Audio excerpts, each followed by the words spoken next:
is the plant where I work. No, I'm no private eye. I'm a supervisor.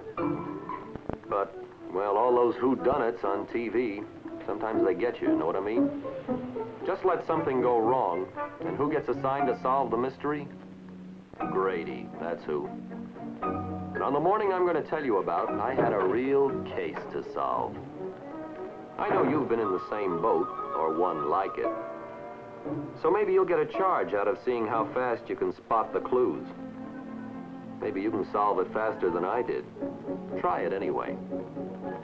The case opened with a piece of paper, the weekly production chart. The trouble was there in cold, hard figures. Man-hours of labor up, production down. And my job? Find out why. It was the case of the missing magnets. Right away, I started getting my arguments ready. Absenteeism, inexperienced help, supplies not delivered on schedule. You know the alibis.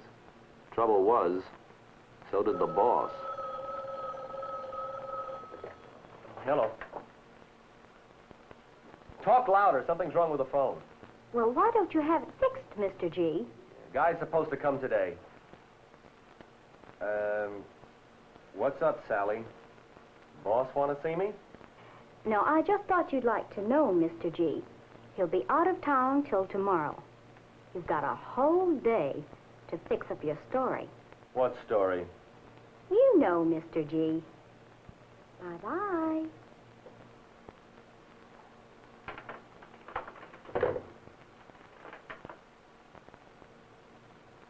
Yes, I knew.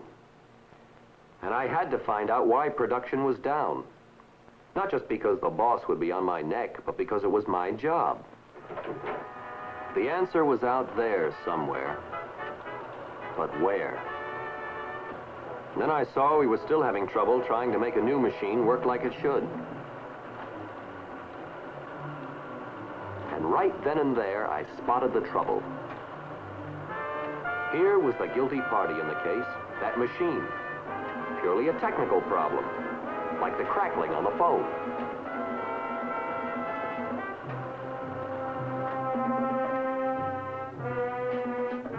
You're working kind of late, aren't you? A little. So are you. Everybody out there's gone home.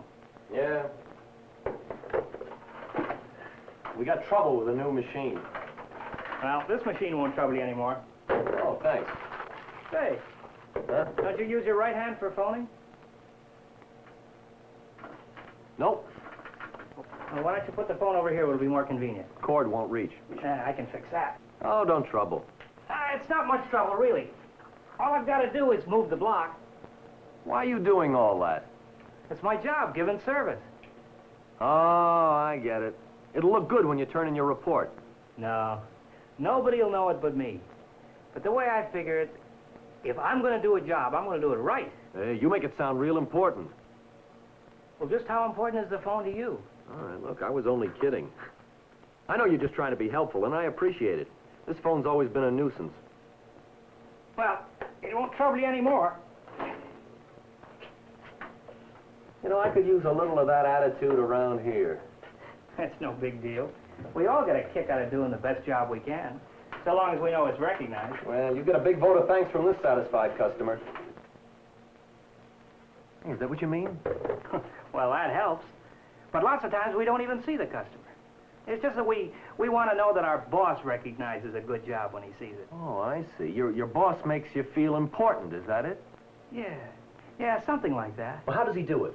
I mean, how does he make you want to do your best? Gee, don't ask me.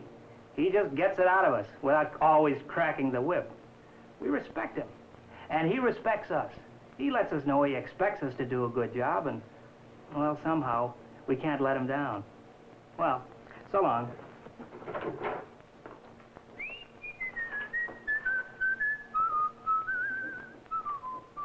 Thanks again. Good night. It wasn't long before he was gone, but what he had said started me thinking. I began to remember.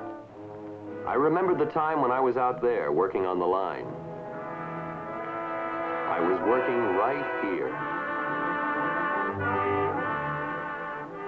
I'd begun to remember Ernie Scott and that other foreman. What was his name? Oh, yeah, now I remember. It was Miles. Yeah, Miles. Listen, you. You know, you're way off your production. What have you been doing all day? Goofing off? It's not my fault. Most of these parts don't fit. Well, why didn't you tell me we'd get new ones? I only work here. Hey, who's missing here? Al Whitley, he's sick. Again. He's been out 4 days this month. Talk to him. We gotta tighten up around here, see? Tighten up. Tighten up. That was his favorite expression. But anybody could tell he ran the loosest shop in the plant. The signs were all around. Absenteeism, tardiness, turnover, sloppy housekeeping, griping. They never told us anything, but we had the healthiest grapevine in the place. Me? I became an expert in spinning my wheels. Why not? I didn't know what was expected of me. It was just a job. If we ever did good work, we never heard about it. And the only time we got reprimanded was when the heat was on. Now, look, fellas. I don't want to ride you, but they just had me upstairs and chewed me out. Now, we've got a quota to meet, and we've got to tighten up and meet it. They want more magnets, and we're going to turn them out. Now, I don't care how you do it, but the next time I go upstairs, I want to look good, see? Good. So, tighten up.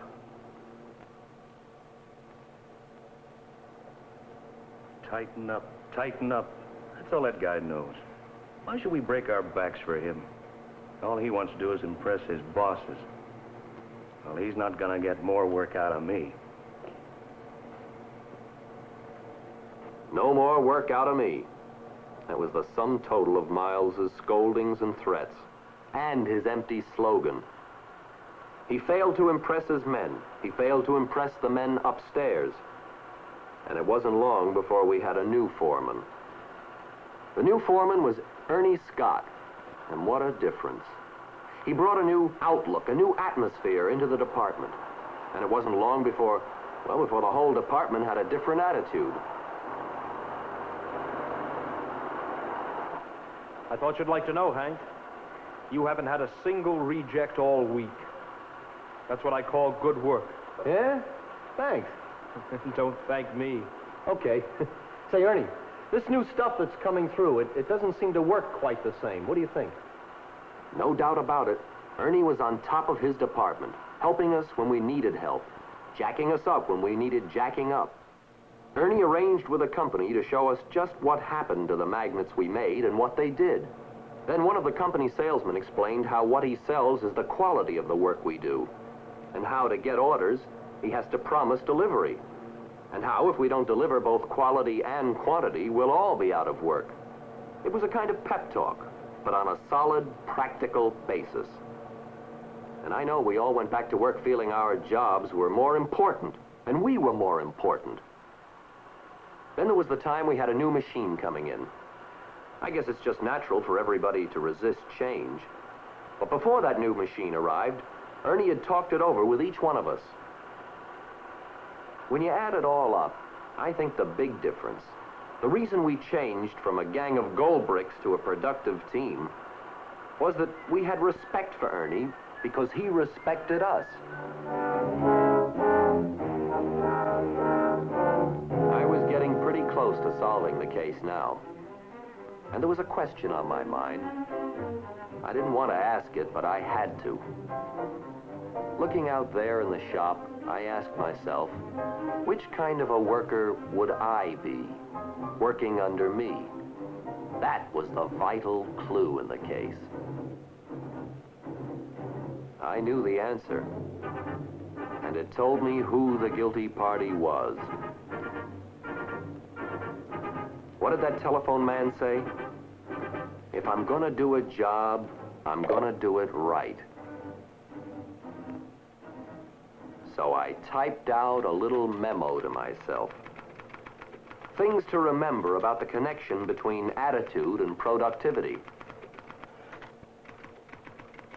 And I boiled it down to 3 words.